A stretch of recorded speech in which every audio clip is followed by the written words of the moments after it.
श्री शिवाय नमस्तुभ्यम। कानपुर में हो रहे शिव भक्ति महाशिव प्राण कथा का आज छठा व आखिरी दिन है। अगर आपने वो पूरी कथा नहीं सुनी तो इस वीडियो के माध्यम से आप पूरी जानकारी ले सकते हैं।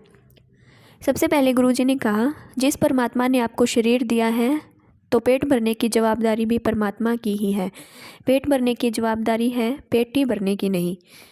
हमने व्यर्थ में ही चिंता करते हैं कि मैं नहीं होऊंगा तो मेरे परिवार का लालन पोषण कैसे होगा, क्योंकि वो तो परमात्मा करते हैं। महाशिव पुराण में शुगर, बीपी, कैंसर, थायराइड, बड़े बड़े रोगों का इलाज लिखा है। यहाँ तो औरतों के रजोधर्म यानी पीरियड्स तक की समस्या का भी इलाज है।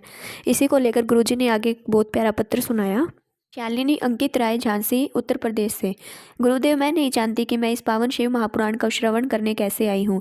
मैं घर वालों से जिद करके धोख लगाने आई हूँ। एक लोटा जल और बेलपत्र का क्या महत्व है। मुझे 2014 से रजोधर्म की समस्या थी। डॉक्टर ने बोल दिया था कि आपकी दवाई जीवन भर बंद नहीं होगी। बाबा की कृपा देखिए गुरुदेव, आचमन का जल लेना शुरू किया, शिवजी पर चढ़ा हुआ और बेलपत्र खाना शुरू करा। मेरी दवाई पूरी तरह बंद हो गई है और मैं ठीक हूँ। जब दवाई बंद होने पर दूसरे डॉक्टर को दिखाने गई तो मुझे पेट में 22 mm की गांठ बताई। बाबा से प्रार्थना करी कि बाबा तूने मुझे रजोधर्म से तो बचा लिया, अब इस गठान को भी सही कर दो। 3 माह पहले मेदांता में दिखाया तो अल्ट्रासाउंड में वो गांठ आई है और ऑपरेशन का बोला। गुरुदेव मन नहीं माना और बेलपत्र चढ़ाना फिर शुरू करा। बेलपत्र और जल चढ़ाती और खाती, और जब दोबारा चेक करवाया तो वो 22 mm की गांठ भी गल चुकी थी। ये शिव कृपा है। श्री शिवाय नमस्तुभ्यम। ये दूसरा पत्र गुरुजी ने बताया। निधि पांडे, 4 साल से मुझे संतान नहीं हो रही थी गुरुदेव, और डॉक्टर ने कहा तुम्हारे यहाँ संतान का सुख नहीं है।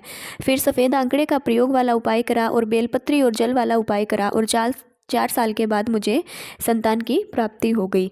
ऐसा ही एक पत्र और सुनाया। कल्पना शुक्ला, पत्नी श्री जितेंद्र शुक्ला, हरदेव नगर, कानपुर से आई हूँ। 5 साल तक संतान नहीं हुई तो सफ़ेद आंकड़े का उपाय और बाबा पर चढ़ाई जल का प्रयोग किया और 5 साल बाद मुझे संतान की प्राप्ति हुई। श्री शिवाय नमस्तुभ्यम। अब मैं आपको फिर से आपकी जानकारी के लिए आंकड़े का उपाय बताना चाहूँगी। अगर आपने सारी रिपोर्ट्स और जांचें करवा ली फिर भी संतान नहीं हो रही है तो गुरुजी ने सफ़ेद आंकड़े की जड़ का उपाय बताया। तुमरुका जी का नाम लेकर रासफले धर्म के 7वें दिन सफ़ेद आंकड़े की जड़ को सीधे हाथ की तरफ 21 बार फेर कर उसको लाल धागे में नाम और गोत्र बोलकर कमर में बांध ले, और पीपल के पत्ते शिवलिंग पर चढ़ाइए और उनको वापस लाकर एक पत्ते को रात्रि में गाय के दूध में उकालकर दोनों पति पत्नी पिए। आगे गुरुजी ने कहा, अब शिव के प्रति लोगों का विश्वास और पक्का हो गया है। 1 लोटा जल सारी समस्या का हल। महामृत्युंजय महादेव का ही नाम है, अर्थात जो मृत्यु को भी जीत ले। गुरुजी ने कानपुर वासियों की भक्ति को नमन किया जो सुबह 6 बजे से ही घर से निकल पड़े। आगे गुरुजी ने जब अत्यंत कष्ट हो रहा हो तो एक उपाय बताया। एक बेलपत्री ले लेना, बीच वाली पत्ती पर चंदन लगा लेना, और जब आपको लगे मेरा जीवन बहुत कष्ट में है, बहुत तकलीफ पर तकलीफ बढ़ती जा रही है, बीच वाली पत्ती पर जब चंदन लग जाए तो बाकी 2 पत्तियों पर लाल चंदन लगा लीजिए। इन दोनों पत्तियों के बीच में जो डंडी का भाग होता है, ब्रह्मा विष्णु महेश ये 3 हैं। ये बीच की जो डंडी है यहाँ से यहाँ तक, यहाँ माँ पार्वती अपनी 64 योगनियाँ जितने माँ के स्वरूप है पूर्ण सिद्धि के साथ यहाँ विराजमान होती है। नीचे से जो ये डंडी है यहाँ 33 कोटि देवी देवता विराजमान होते हैं। पीला चंदन, लाल चंदन और डंडी पर शहद लगाकर ऐसे पकड़कर बेलपत्री की जो डंडी है अशोक सुंदरी पर जब समर्पित करें तो जहाँ से जल बहता है उस ओर इस पत्ती को चढ़ाकर केवल अपने हृदय की बात कहकर देवती अति महादेव से कोई भी मंत्र ओम नमः शिवाय या श्री शिवाय नमस्तुभ्यम बोलते हुए जल चढ़ाओ, और जब थोड़ा जल बचे तो अशोक सुंदरी पर जो बेलपत्र चढ़ाई है वहाँ उस जलधार को चढ़ा दें। ये प्रयोग केवल आपको सोमवार की अष्टमी पर करना है। जल चढ़ाकर बाबा से विनती करके उस बेलपत्र को वापस उठाकर कहीं जलाशय या पेड़ के नीचे विसर्जन कर दे और 1 लोटा जल वहाँ भी चढ़ा दे। आगे गुरुजी ने एक पत्र सुनाया। पत्र में लिखा था, मैं आरती शुक्ला कानपुर से हूँ। बाबा की भक्ति का मैं क्या बखान करूँ। 2021 में मेरा लड़का दोस्तों की संगत में आ गया और 302 के अंदर चला गया। 11 महीने वो अंदर रहा गुरुदेव। हमने बहुत प्रयास करा पर उसकी रिहाई नहीं हुई। पता चला कि ये कागज़ अगर मिल जाए जो अदालत ने मांगा है, 15 दिन दिए, अगर कागज़ मिल जाता तो मेरा बेटा छूट जाता। उस कागज़ को पाने के लिए हमने पूरी मशक्क़त कर दी पर कागज़ नहीं मिला। हम सब लोग उम्मीद छोड़ चुके थे, तभी आपका बताया लाल चंदन, पीला चंदन और शहद वाला उपाय करना प्रारंभ कर दिया। एक बार उस बेलपत्री की सोमवार अष्टमी का भाव था और हमने समर्पित किया और 20 मिनट जाप किया और मेरी बेटी का फ़ोन आ गया कि भाई रिहा हो गया। यह शिव कृपा है। श्री शिवाय नमस्तुभ्यम। आगे गुरुजी ने कहा, जब तक शिव पर विश्वास नहीं है तब तक मन भटकता रहता है। हमें सबसे पहले हमारे खुद को दोष को हटाना है। अगर पूर्व में हमने किसी का दिल दुखाया है तो वो किसी पूजा से नहीं, किसी महाराज पंडित को दिखाने से नहीं, वो भजन कीर्तन से हट जाएगा। जानकारी में गुरुजी ने बताया, अपने बच्चों को शुरू में ही संस्कार दें कि एक लोटा जल चढ़ाना प्रारंभ में ही शुरू कर दे। हमारा कर्म हमें स्वयं काटना पड़ेगा, इसलिए जल भी हमें स्वयं ही चढ़ाना चाहिए, मंत्र जाप भी हमें स्वयं करना चाहिए। हाँ, अगर शरीर से उठ नहीं पा रहे हो तो बच्चों से कह सकते हैं, और आप जो जल चढ़ा कर आ रहे हैं तो 2 बूंद बचाकर जरूर लाइए, आपके कार्य सफल होंगे और कोई भी दोष उत्पन्न नहीं होगा। आगे गुरुजी ने एक महत्वपूर्ण जानकारी दी कि पशुपति व्रत में हम रखते 6 दिए हैं लेकिन जलाते 5 दिए।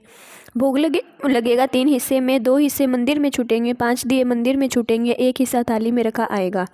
जो दिया तुमने लगाया नहीं है वो भी थाली में रखा आएगा। पूजन करने के बाद जब अपने घर आते हैं, प्रवेश करते समय सीधे हाथ की ओर, अंदर नहीं घर के बाहर सीधे हाथ पर वो दिया जलाया जाता है जो 6ठे नंबर का है। इसका कारण महाशिव पुराण में बताया है। पाशुपत्य व्रत की महत्वता, पाशुपति अस्त्र की महत्वता सब उसके अंतर्गत है। इसका मतलब है कि आपने मंदिर में दिया रखा और वापस उठाकर लेकर गए, घर के दरवाजे पर जलाया, अर्थात भगवान की साक्षी में, नदी की साक्षी में पूजन करके आप भगवान को अपने दरवाजे की रोशनी दिखाने के लिए कि मेरा द्वार आप जहाँ निकलेंगे, मेरा दरवाज़ा यहाँ पड़ता है, जहाँ दिया लगता है, आप आइए। आगे गुरुजी ने बताया, हमारी माँ कभी बुरा नहीं बोलती, अगर वो बुरा बोलती भी है तो उसमें भी बच्चों का हित होता है। घर में जब क्लेश आए, दुख बीमारी आए, थोड़ा सा रुकना, भगवान के चरणों में बैठना, जल चढ़ाना, भजन करना और कहना ये ट्रैफिक की लाल बत्ती हरी हो जाए ताकि रास्ता क्लियर हो जाए।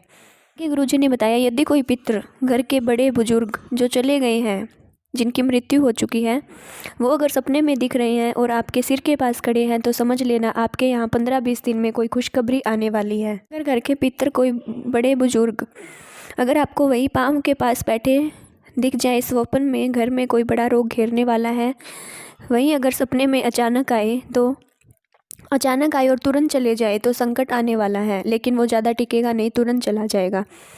अगर वही पितर बुजुर्ग घर की दीवार पर, पेड़ पर या कहीं ऊपर बैठे हैं तो समझ लेना कि बच्चों की तरक्की का योग हो गया है, या तो नौकरी लगेगी या विवाह होगा। गुरुजी ने त्रिकुंड का महत्व बताया। त्रिकुंड लगाते समय ये 2 उंगली का प्रयोग करने के बाद आखिरी उंगली नीचे क्यों खींची जाती है, इसका भी एक कारण है।